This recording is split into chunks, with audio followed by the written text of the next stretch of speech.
So the really cool thing about meditation is that when you get into really deep meditations and you practice it a lot, it actually is like you're doing surgery to your brain. And the reason why this is because when you sit down with your thoughts for a long enough time, over a certain amount of days, usually a few months at least, you start to realize all the subconscious thoughts that are in your head.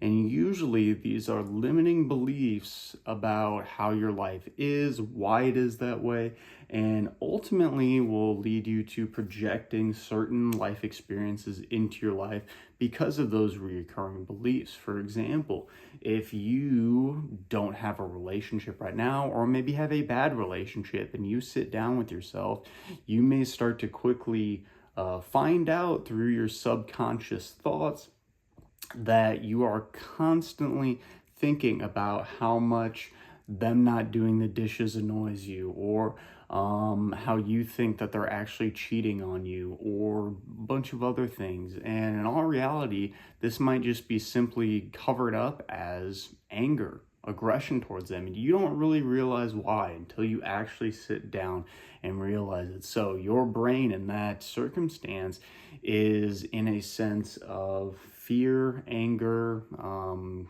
just all these lower vibrational emotions.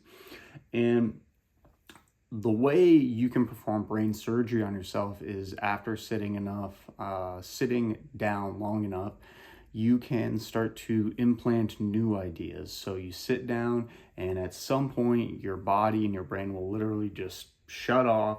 It might only be for a few seconds, but there'll be complete darkness, complete void with your eyes shut, where there'll be no thought, no senses, no nothing coming in.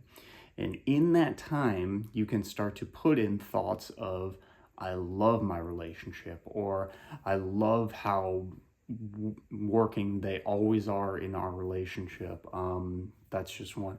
Let's talk about money. Maybe you have a subconscious belief that you are bad with money. So then you start sitting with that to the point where you realize, like, that's just a belief, that's just a thought. So you start planting those thoughts of, I do good things with money, I'm always good with money. And you can start to visualize yourself doing good stuff with money, or you can just simply sit in the idea and the feeling of abundance. So sit down, close your eyes, and feel what it would feel like to have all the abundance in the world, all the love in the world, etc. And after repetition, you're going to fire new connections in your brain, which will start to basically strengthen the neural pathways to feel these feelings and emotions more readily throughout the day. So if you start to notice that you get a little angry, you can go back to what you practice in meditation. And this really is what meditation is all about. So you're taking your brain and you're installing a new one. And if you do this right, it literally will feel like you've done brain surgery on yourself. Of course, the main thing to note though is that you do want to be consistent with this, because I know a lot of times in my life when I've gotten busy and I've fallen off, I've started to go back to some of those subconscious limiting belief patterns that a lot of society is in, because a good majority of society isn't aware that this is even a thing or even happening in the background. So you get sucked into basically their vortex of negative, lower vibrational emotions, thoughts, and actions. And your subconscious mind then gets trained to the collective unconscious mind. And with a little bit of conscious intention on your part, you'll be light years ahead of everyone else.